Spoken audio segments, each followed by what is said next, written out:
नागरिकता थोड़ी खत्म कर देगी, इसकी औकात है भाजपा की। जब हम लोग अंग्रेजों को भगा दिए यहाँ देश से, तो भाजपा कौन सी बड़ी बात है कि हमारी नागरिकता खत्म करके क्या कर लेगी। देखिए, भारतीय जनता पार्टी की सरकार में SIR में जो है धांधली हो रही है। आज के अखबार में छपा है कि लखनऊ में इतने वोट काटे जाएंगे, तो आप सोच लीजिए। कह रहे हैं कि ABM तो राजीव गांधी जी ने लाया था, मैं क्यों हटाऊं। अरे क्या राजीव गांधी जी ने कहा था कि आप बेईमानी करो, उसको छड़वाओ। उसमें जो भाजपा में नहीं है उसका वोट कटेगा, इसको आप लिख लीजिए 100%। आप जो है बाहरी लोगों को रखोगे, फ्री में उनको शिक्षा दोगे, फ्री में उनको पढ़ाई दोगे, फ्री में उनका पालन पोषण करोगे। कितने बड़े राजा हरिश्चंद्र हो गए हो तुम। आप 12 साल हुआ है अभी देश पे रहते हुए। 2,51,00,000 बोल रहे हैं वोटर्स का पता ही नहीं। अब ये वोट काट देंगे। 2,51,00,000 वोटर का इनको पता ही नहीं है। आसान है। ट्रम्प के कहने पे आप युद्ध रोकवाते हो, ट्रम्प के कहने पे युद्ध चालू करवाते हो। कहाँ से डंका बज रहा है हमको बता दीजिए आप। अगर डंका आपको बजाना होता तो पूरा पाकिस्तान साफ कर देना चाहिए था। नमस्कार, मैं हयात अब्बास और आप देख रहे हैं 4 PM न्यूज़ नेटवर्क।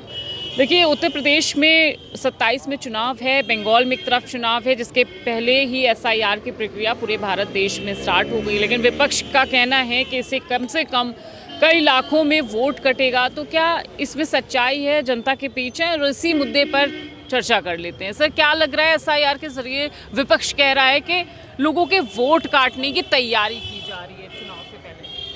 ये देखिए, जब तक सूची न जारी हो तब तक कुछ कहा नहीं जा सकता है। और उत्तर प्रदेश का फिलहाल अभी तक का घोषणा नहीं किए चुनाव आयोग कि इतना हम जो है फार्म सेलेक्ट कर दिए हैं, इतना वोटर हैं हमारे यहाँ। तो ऐन कैन प्रकार से बिहार वाली स्थिति तो करने का प्रयास किया जा रहा है। अभी देखिए क्या होता है आगे आगे। लेकिन हमें लग रहा है कि ज़्यादा हिंदू का वोट कटा है। अच्छा, ऐसा क्यों? ऐसा है कि हिंदू जो है शादी विवाह में मस्त हैं। वो सोच रहे कि अब भाजपा हमारी जो है नागरिकता थोड़ी खत्म कर देगी, इसकी औकात है भाजपा की। जब हम लोग अंग्रेजों को भगा दिए यहाँ देश से, तो भाजपा कौन सी बड़ी बात है कि हमारी नागरिकता खत्म करके क्या कर लेगी। लेकिन भाजपा तो कह रही ना, हिंदू मुसलमान कुछ नहीं देखा जाएगा, नागरिकता छीन लेंगे। नहीं, उनकी हिम्मत भाजपा की नहीं है। जब अंग्रेज मार के भगा दिए गए तो भाजपा नागरिकता ऐसे हिंदुओं को नहीं खत्म कर सकती है। मतलब मुसलमानों का SR के पास नहीं, मुसलमान भाई तो 500 रुपया दे करके बेचारे ले जाके फार्म जमा कर दिए हैं। हाँ, अब वो BLO गड़बड़ कर जाए या चुनाव आयोग गड़बड़ कर दें वो बात अलग है। लेकिन ये लोग अपना जो है फॉर्मेलिटी पूरा कर चुके हैं। अच्छा, ये कह रहे देखिए मुसलमानों का पक्का नहीं है, लेकिन हिंदुओं को नहीं नागरिकता छीनी जा सकती है। देखिए, भारतीय जनता पार्टी की सरकार में SIR में जो है धांधली हो रही है। आज के अखबार में छपा है कि लखनऊ में इतने वोट काटे जाएंगे, तो आप सोच लीजिए कि वोट क्यों काटे जा रहे हैं। वोट और जोड़ना चाहिए। अगर जो है रोहनिया और उस तरह की बाहरी लोगों घुसपैठिए की बात कर रहे हैं, तो उनकी संख्या बताओ कितने जो है घुसपैठिए हैं, उन्हें निकालें। लेकिन चाहे हिंदू या मुसलमान हो, उनका वोट नहीं काटना चाहिए। लेकिन जितना समझ में आ रहा, पिछड़े और दलितों और आदिवासियों का वोट काटा जा रहा है। ये बहुत ही अन्याय और अत्याचार हो रहा है।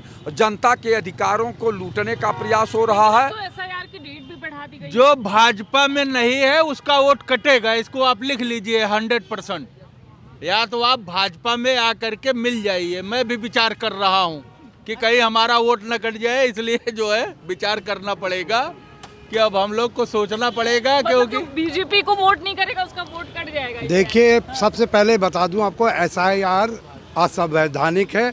75 साल के इंडिया का आज़ादी हो गई है, आज तक SIR नहीं हुआ। IR हुआ था। SIR में दस्तावेज मांगे जा रहे हैं क्योंकि गृह मंत्रालय का है। चुनाव आयोग मांग ही नहीं सकता। कुछ लोगों की आप कर सकते हैं, पर संपूर्ण लोगों को, पूरे देश को आप दस्तावेज नहीं मांग सकते।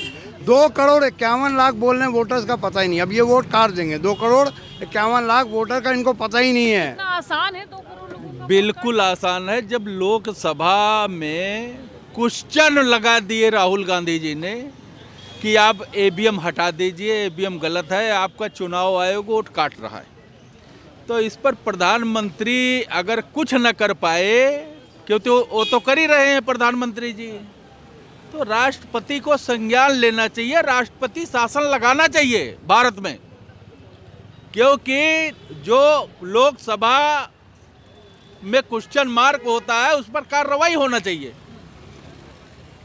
इसका मतलब 100% वोट कट रहा है। अब गृह मंत्री जी कह रहे हैं कि ईवीएम तो राजीव गांधी जी ने लाया था, मैं क्यों हटाऊं?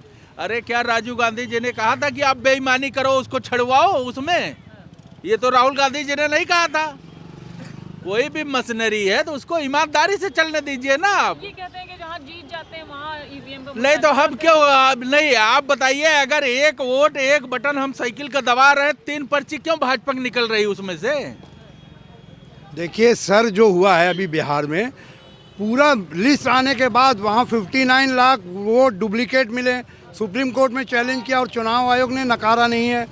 75,000 ब्लैंक मिले वोट जिसमें कोई नाम नहीं है, कुछ तमिल और कन्नड़ में मिला गया, उसके बारे में कुछ भी चुनाव आयोग नहीं बोला है।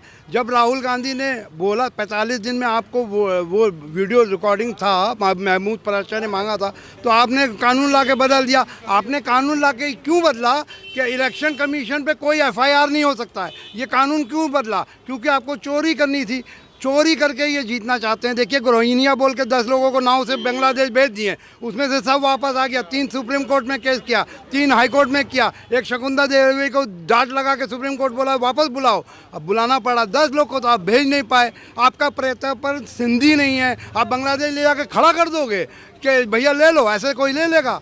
ये सिर्फ इलेक्शन वोट काटना। और एक बात बता दें, अगर आपका वोट कट गया और आप चुनाव लिस्ट में हैं तो आप सी कैटेगरी में आ जाएंगे। मऊ का न्यूज़ 24 का एक जो पत्रकार है उसको भी यही किया, उसका वोट काट दिया और उनका इलेक्शन 2003 में नाम है, अब वो सी कैटेगरी में आ गया। सी कैटेगरी में यानी आप पर शक किया जाएगा, आपको डॉक्यूमेंट देना पड़ेंगे, आपको प्रताड़ित किया जाएगा। तो एसआईआर क्या वोट काटने? एसआईआर देखिए मैडम, मैं सर्वजन हित पार्टी से, अखिल भारतीय सर्वजन हित पार्टी से हूँ।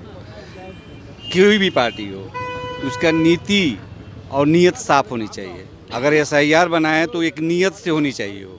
ऐसा नहीं कि एसआईआर बना दिया, अपने लोगों को छोड़ दिया, दूसरे जो पार्टी के लोग उनके वोट को काट दिया गया। तो इसके कोई भी नीति बनाते हैं तो उसका नीयत साफ होना चाहिए। इसीलिए यहाँ पे तो जात पात चल रहा है, जात पात को लेके एसआईआर बनाया जा रहा है, समझ रहे हैं? अच्छा, जात पात को अगर यहाँ पे देखिए किसका एसआईआर किसके लिए किया जा रहा है, जो उनके वोटर है उनका तो एसआईआर किया नहीं जाएगा। लेकिन जो सर्वजन हित पार्टी है वो हमेशा इसी को लेके, हमने हर जात पात की करो विदाई, हम सब हैं भाई भाई। तो सर्वजन हित पार्टी इसी को लेके चल रही है, उसका नीति। सबका साथ सबका विकास, तो हम सबका साथ सबका विकास कह रही है, तो एसआईआर बनाने की क्या जरूरत है बताइए? इस पे एसआईआर बनाने की जरूरत क्या है? इसमें उनकी नीयत नहीं साफ है ना। उन्होंने नीति तो बनाया है उन्होंने, लेकिन नीयत साफ है। अगर आपने नीयत बनाया है, नीति बनाया है, तो आपका नीयत साफ होना चाहिए और नीयत के अनुसार एसआईआर का गठन कीजिए, सब कुछ बढ़िया होगा। ये तो कह रहे हैं एसआईआर के जरिए घुसपैठियों को सिर्फ बाहर निकालेंगे। घुसपैठियों को कैसे बाहर निकालेंगे? घुसपैठियाँ सिर्फ निकलेंगी तो कोई प्रॉब्लम नहीं है ना। इसे हर व्यक्ति को वही नियम, वही नीयत, वो उसी प्रकार से काम करें और इसी तरह से काम करें तो किसी को कष्ट नहीं होगा। नियत अभी बताइए एसआईआर पे क्यों प्रॉब्लम हो रहा है? एसआईआर पे लोगों को इसलिए प्रॉब्लम हो रहा है कि उसमें गलत हो रहा है, तभी तो उसे ऑब्जेक्शन हो रहा है कि एसआईआर क्यों, मतलब लोग सोच रहे हैं ना, तभी तो लोग ऑब्जेक्शन कर रहे हैं कि भाई एसआईआर नहीं होना चाहिए। एसआईआर करने का मतलब कि सभी लोग खुश है, ठीक है, अच्छी बात है, एसआईआर करवाइए, एसआईआर का फार्म भरवाइए। लेकिन देखिए उसमें भी अगर घोटाला हो जाए, जैसे भाई साहब बोले ईवीएम में घोटाला हो रहा है कि साइकिल को दबाओ भाजपा का आ जाता है, उसी तरह से हर आदमी को इसका मतलब डाउट है कि हर जगह पे घोटाला होता है, उसके पारदर्शिता में लाए ना। काहे बीएलओ जाके अपना आत्महत्या कर रहे हैं, क्यों कर रहे हैं? क्योंकि उनका सवाल ये भी कि बीएलओ आत्महत्या कर रहे हैं। अभी बताइए, हमने देखा सरकार की तरफ से, भारत सरकार की तरफ से डिटेंशन सेंटर बनाया जा रहा है अपने भारत में। सरकार ने भी कह दिया है कि हर जिले में होगा। नहीं, क्यों होगा? हमको बताइए। आप उनको पालने के लिए रखे हो, यहाँ के आदमी को सुख सुविधा नहीं दे सकते हो, शिक्षा नहीं दे सकते हो। हर विद्यालय बंद करते चले जा रहे हो, प्राइवेट करते चले जा रहे हो, और डिटेंशन सेंटर में आप जो है बाहरी लोगों को रखोगे, फ्री में उनको शिक्षा दोगे, फ्री में उनको पढ़ाई दोगे, फ्री में उनका पालन पोषण करोगे। कितने बड़े राजा हरिश्चंद्र हो गए हो तुम आप। 12 साल हुआ है अभी देश पे रहते हुए। अरे आपको क्या लगता है क्यों ये बनवा रहे डिटेंशन सेंटर? नहीं, आप अगर ज्यादा राजा हरिश्चंद्र हो तो इनको निकाल करके बाहर भेजो जहां से आए हैं ना, वहां के वो प्रधानमंत्री राष्ट्रपति से आप बात करिए कि इनको अपने देश में भेजवा दीजिए। आप भारत की आप सुरक्षा कर ही नहीं पा रहे हो, उनके सुरक्षा के लिए पैसा खर्चा कर रहे हो। आप कहाँ का नियम है हमको बताइए। आप कहाँ से बहुत बड़े प्रधानमंत्री 12 साल में, आज हमारे देश के ऊपर कितना कर्जा हो गया, जितना 70 सालों में नहीं हुआ उतना प्रधानमंत्री जी 12 साल में कर दिया, उसका 10 गुना। मोदी जी तो डंका भी बजवाते हैं विदेशों में। डंका वो खाली इनका अपने मुंह से बज रहा है, डंका नहीं बज रहा है। ट्रंप के कहने पे आप युद्ध रोकवाते हो, ट्रंप के कहने पे युद्ध चालू करवाते हो। कहां से डंका बज रहा है हमको बता दीजिए आप। अगर डंका आपको बजाना होता तो पूरा पाकिस्तान साफ कर देना चाहिए था। आप एक चीज बताइए, कितना रोहड़ियों का ये फोटो खिंचवा करके सार्वजनिक किए कि हमने जो है इस प्रदेश से इतना रोहड़िया निकाला हूं। उनके लिए बता रहे हो डिटेक्शन सेंटर में बनवाने जा रहा हूँ, पैसा है या नहीं तुम्हारे यहाँ इलाज करवाने के लिए जनता का, पढ़ाई के लिए, शिक्षा के लिए है या नहीं, ITI, पॉलिटेक्निक और एम्स सब बेचे जा रहे हो। ये तो कहने बड़े अस्पताल बना दिए हैं, स्वास्थ्य सेवाएं। कांग्रेस का सरकार न होता तो ये खुद न भर्ती हो पाते, प्रधानमंत्री और गृह मंत्री। ये कांग्रेस का बनवाया हुआ है, दिल्ली में जहाँ जाके भर्ती हो जाते हैं। ये तो कहने की बात है, तुम 12 साल में क्या कर लिए हो। एक काम भारतीय जनता पार्टी बता दे कि 12 साल में मैं नया आविष्कार किया हूं, मैं राजनीति छोड़ दूंगा, गारंटी कर रहा हूं, मैं राजनीति छोड़ दूंगा। एक चीज बता दे, टेलीविजन, मोबाइल, हर चीज, कंप्यूटर, राजीव गांधी, इंदिरा गांधी और सब कांग्रेस पार्टी ने किया। इतना एम्स बनाया, इनको पूरी बात बता दो तभी जो बचा होगा उसको भी बेच देंगे भारतीय जनता पार्टी वाले। इसलिए सबका नाम लेना उचित नहीं है चैनल पर। अगर इनको जानकारी लग गई कि अभी लखनऊ में क्या क्या बचा है। पारदर्शिता लाए ना, हर काम में पारदर्शिता लाएं। लोगों को क्यों डाउट है हर चीज में, उनके कहीं प्रॉब्लम है, पारदर्शिता लाएं। कोई भी काम करें पारदर्शिता हम ला नहीं रहे हैं। बस अभी देखिए जो प्रदेश अध्यक्ष का चुनाव हो रहा है, ऐसा कभी हुआ है? ये क्या है? केवल उसको एक ढिढोरा पीट दो, कोई भी चीज़ होने है। प्रदेश अध्यक्ष का चुनाव ऐसा होता है क्या? अभी प्रदेश अध्यक्ष का चुनाव क्या, राष्ट्रपति का चुनाव हो रहा है। तो इस तरह से अगर दूसरी पार्टी करेगी तो उसके लिए हंगामा मच जाएगा। कहाँ से पैसा आ रहा है ना, कहाँ से पैसा आ रहा है, ये सब चीज़ें। तो कोई भी चीज़, मोदी जी विदेश जाने के लिए क्यों सोच लेते हैं? जैसे ही पार्लियामेंट खत्म भी नहीं हुआ, उन्होंने प्लान बनाना शुरू कर दिया कि विदेश जाएंगे। भाई वो जाएंगे, विदेश जाएंगे, ट्रम्प से मिलेंगे, अपना सुख सुविधा। बोल रहे तो क्या बोले, यहाँ लोकसभा में थक जाते हैं प्रधानमंत्री जी बोलते बोलते। न्यूज चैनल उनके 10-15 डे हैं, उस पर डिबेट देते देते, जवाब देते देते प्रधानमंत्री जी थक जाते हैं, तो इसलिए विदेश भागते हैं।